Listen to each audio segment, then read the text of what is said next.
Olá, ouvintes do podcast, eu sou Daniela Abreu e antes de começar os relatos, eu quero deixar um recadinho aqui pra vocês. Vocês já perceberam, né? Acredito que tem um quadro novo, que é o Contos da Meia-Noite. É destinado a contos que eu tenho recebido, tem uns escritores que têm me enviado. Estou editando ele aos poucos, conforme vai surgindo um tempinho aqui. E avisar também pra vocês, caso tenha conto, vocês gostam de escrever conto, pode enviar, que na medida do possível eu vou colocar aqui no podcast, tá bom, gente? Pode enviar no e-mail assustadoramente@outlook.com. Siga também a rede social, que é o Instagram, assustadoramente_podcast. E se puder, colabore no Apoia-se. Oi, Dani. Adoro ouvir seu podcast enquanto estou executando meus afazeres domésticos. A hora passa rapidinho, principalmente quando estou fazendo uma tarefa que detesto, que é lavar a louça. Minha cunhada Priscila que me apresentou seu trabalho, desde então não perco um episódio. Eu sou bandista desde o útero da minha mãe e minha família materna toda é da mesma religião ou do kardecismo. Todos nós já vivenciamos momentos sobrenaturais por conta da ligação com a espiritualidade e hoje resolvi contribuir com alguns relatos que eu vivi.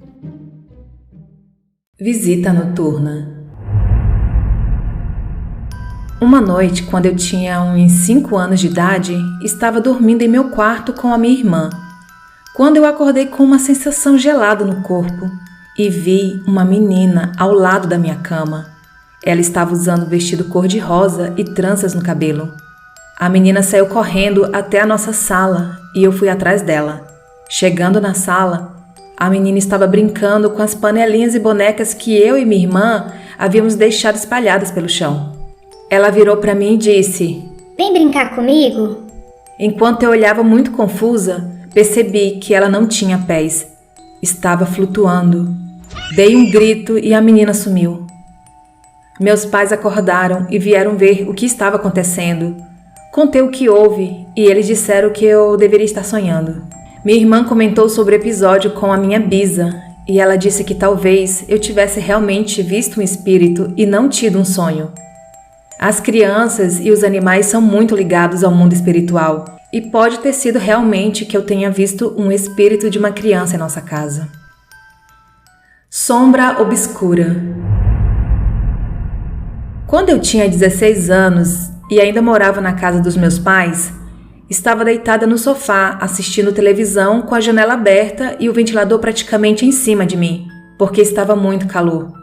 Enquanto maratonava uma série, todos estavam dormindo. Era por volta de 3 da manhã quando o episódio da série acabou. A tela ficou toda preta antes de começar o próximo episódio e eu vi, através da tela, a sombra de um homem parado na janela atrás de mim.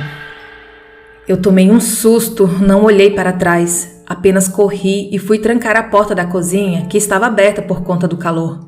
Enquanto corri para fechar a porta, acabei derrubando o ventilador e meus pais acordaram por conta de todo o barulho e vieram ver o que estava acontecendo. Eu falei que pensei ter visto uma pessoa em pé próxima à janela. Então meu pai foi até o lado de fora para ver se não era algum invasor que havia pulado no nosso quintal. Enquanto meu pai estava lá fora, fui fechar a janela e vi o espírito de um homem, calvo, com as roupas sujas, andando lá fora. Eu sabia que era um espírito porque não tinha pés. Ele flutuava. Fechei a janela enquanto falava para os meus pais sobre a minha visão. Meu pai entrou em casa, fechamos tudo, fizemos uma prece pedindo para que esse espírito seguisse o caminho dele e fomos dormir. Contato espiritual. Em 2018, eu morava num AP alugado com meu marido, que na época era meu noivo. Nesse prédio aconteciam muitas coisas estranhas, portas que batiam e se fechavam sem estar ventando, luzes do corredor que apagavam sozinhas, ouvíamos vozes e batidas na nossa porta e quando íamos olhar não tinha ninguém. Enfim, uma infinidade de coisas sobrenaturais. Um certo dia eu estava dormindo quando meu marido levantou da cama. Acabei despertando quando ele se levantou. Já era de manhã, só que eu queria dormir um pouco mais. Era final de semana, então virei para o outro lado e dormi de novo. Despertei novamente com um movimento na cama.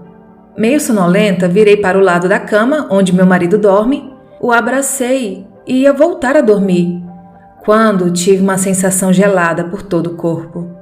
Abri os olhos e me deparei com um homem de cabeça grisalha deitado ao meu lado de costas para mim. Na hora eu tomei um susto. Ele sumiu e meu braço caiu sobre a cama. Levantei da cama correndo, saí do quarto e na mesma hora meu marido estava entrando em casa. Ele tinha ido na padaria comprar pão. Contei o que havia acontecido e ele, como é ateu, ficou rindo de mim, brincando, dizendo que eu estava com o outro enquanto ele tinha ido na rua. Resolvi fazer uma defumação no apartamento e nos corredores do prédio. Fiz também uma firmeza na minha porta para afastar os espíritos zombeteiros. Bom, contribuí apenas com 3 relatos, porque se eu fosse contar todos que já vivi, não iria caber nesse meio. Eu teria que enviar um e-book. Espero que você e os ouvintes gostem. Uma beijoca marota de Marina Egito. Eu amei os relatos e pode enviar o e-book que vai ser lido do mesmo jeito. Marina, muito obrigada. E pessoal, quem quiser seguir a Marina, segue ela lá nos Dicas Faraônicas. Ela dá dica de organização, de decoração, de plantas, de tudo um pouco. Eu sigo ela e eu sou viciada nas dicas que ela dá pra gente. Obrigada, Marina, e espero os demais relatos. Beijo! Cadeira assombrada. Quando éramos pequenos, gostávamos muito de brincar de pique-esconde. Na casa em que morávamos, era um predinho grudado praticamente com o outro, porta com porta. Só que uma dessas casas era usada como depósito da loja do meu pai.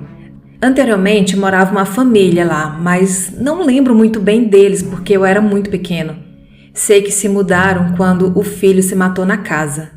Lá não tinha uma iluminação muito boa e era bem grande e muito cheio de caixas e outras coisas velhas da nossa casa. Uma certa vez, numa noite chuvosa, inventamos de brincar de esconde-esconde. Meu irmão menor estava procurando, enquanto eu, meu outro irmão e uns amigos fomos nos esconder.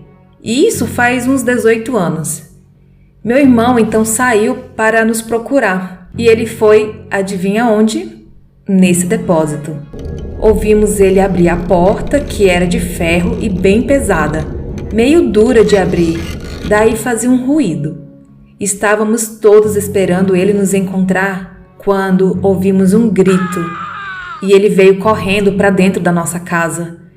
Prontamente saímos para ver o que havia acontecido. Ele desesperado, meus pais também, foram ver o que tinha acontecido.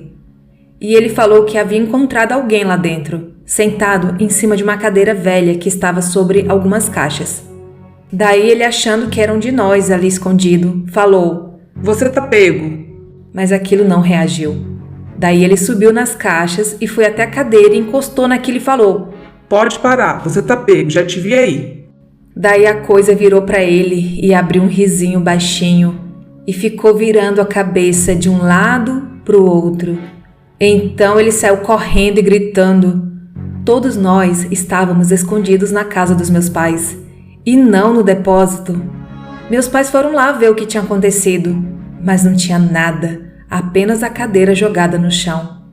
Minha mãe jogou a cadeira fora depois daquilo. Até hoje não sabemos o que aconteceu direito porque não havia outras saídas de lá além da porta. Só se alguém se jogasse do 2º piso, o que não seria muito provável.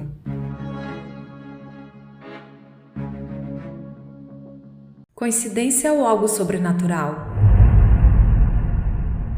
Olá, me chamo Dido Sampaio e moro no Rio de Janeiro. Essa história aconteceu em 2013. Essa época foi a mais pesada para mim e para minha família. Vivemos em uma casa na comunidade na zona norte do Rio. Somos aquele tipo de família que vive todos no mesmo terreno, mas em casas diferentes. São 4 casas no total e ainda é assim até hoje. Bom, nesse terreno em que vivemos, é dito por outros parentes que ele é muito carregado de energias ruins. Eu, quando era criança, por volta de uns 6, 7 anos, sempre tive um pouco de medo quando anoitecia e olhava pela janela da sala. Não sei porquê, mas sentia algo me observando. Mas nunca vi nada físico realmente. Mas na minha mente sempre me vinha um ser com uma capa preta e uma foice na mão, que andava lentamente em volta do quintal e circulava pelo terreno. Voltando ao ano de 2013, Eu tinha uma tia que me pegou para criar quando eu ainda era criança. Não morávamos no mesmo terreno que minha mãe e o resto do pessoal. Morávamos perto, cerca de 2 quilômetros de distância. Nesse ano, essa minha tia começou a ter problemas de saúde. Seu coração começou a ter problemas, mesmo ela tendo apenas 33 anos na época. No início do ano, ela passou mal, no portão desse mesmo terreno em que viviam nossos parentes. Estávamos todos reunidos, minha mãe, minha irmã, minha avó, primos, vizinhos, ouvindo música que tocava no carro, comendo churrasco e bebendo enquanto estávamos na calçada de casa, em um sábado comum. Quando essa minha tia caiu no chão desacordada. Minha irmã, que é técnica em enfermagem, deu os primeiros socorros. Foi algo sério, a ponto de precisar de massagem cardíaca. Ela recobrou os sentidos, mas não quis ir ao médico na mesma hora. Deixou para o outro dia e, quando foi, ficou internada. Uma das vizinhas que estava conosco é filha de santo. Na semana em que minha tia estava internada, essa vizinha virou no santo. É como eles dizem aqui quando a pessoa recebe o santo. E se apresentou como Maria Padilha. Ela disse que estava presente no momento em que minha tia passou mal e disse que viu uma energia muito escura vindo do terreno, mas ela tinha conseguido espantá-la, porém apenas temporariamente, e disse que ela tinha que se proteger, pois vinha algo muito forte atrás dela e de mais alguém da nossa família. Passou uns dias e essa minha tia saiu do hospital e começamos a ir atrás de ajuda espiritual, mas sem deixar a medicina de lado. Fomos a terreiros, igrejas evangélicas e todos diziam a mesma coisa. Algo de ruim queria não apenas ela, mas a nossa família. E por ela já estar com a saúde mais frágil, foi nela mesmo. Em uma igreja evangélica bem pequena que ficava no final da nossa rua, o pastor disse que um homem com uma foice muito ligeira iria tirar a vida de alguém que estava ali presente. Ele via 2 covas, porém, uma poderia ser liberta. A outra, o destino já estava traçado. Em setembro seria a data de aniversário de casamento da minha tia com meu tio pela manhã. Ela convidou a minha mãe, a minha avó, a minha tia para almoçar na casa dela, pois à noite iríamos a uma churrascaria. E iria só eu, ela, meu tio, meu primo e suas 2 filhas, que na época tinham 5 e 6 anos. Passamos o dia bem tranquilo e quando começou a escurecer, nos despedimos na calçada. Todos a abraçaram e a beijaram. Então minha mãe pegou o carro e foi embora com o pessoal que não iria. E depois trocamos de roupa e seguimos para a churrascaria.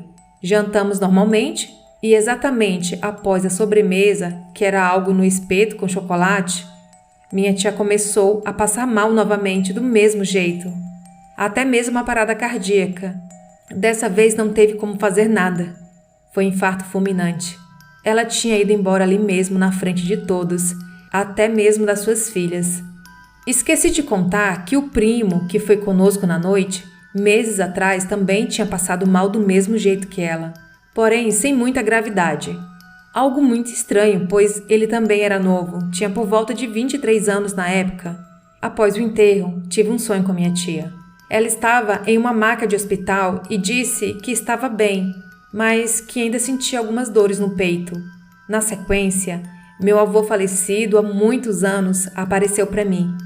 Eu não sonhava com ele há muitos anos e mal lembrava da sua voz, mas foi como se eu não tivesse ficado tanto tempo sem tê-lo visto. Ele se aproximou com uma roupa branca e disse que a minha tia ficaria bem, mas ainda precisava de atendimento médico pelo reflexo da doença, mas que ia se recuperar. Nessa época, eu tinha 15 anos e não sabia nada de espiritismo e vida após a morte.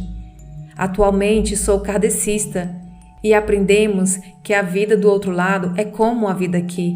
Até mesmo as doenças que nos tiram a vida seguem conosco. Porém, com o auxílio médico dos espíritos que são responsáveis por essa área, nossas doenças são curadas. Hoje vivemos normalmente, mas com essa saudade constante. Bom, esse foi o meu relato. E vocês, acham que foi coincidência ou algo sobrenatural?